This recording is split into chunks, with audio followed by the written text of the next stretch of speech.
The FIFO inventory system also features a wide variety of reports to help you keep track of everything going on in your business.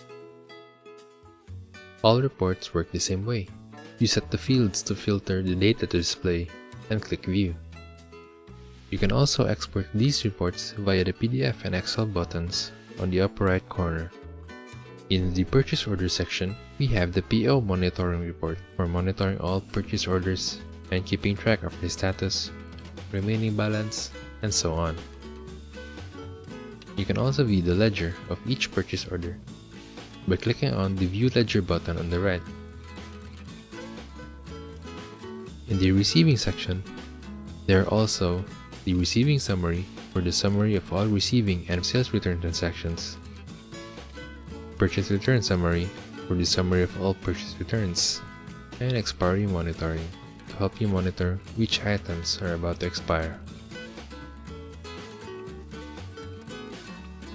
The inventory section, meanwhile, only has 4 reports. These are the inventory balances for monitoring how many items are in your inventory, inventory ledger if you want to view how much inventory went in and out per item, conversion summary, and finally, adjustment summary.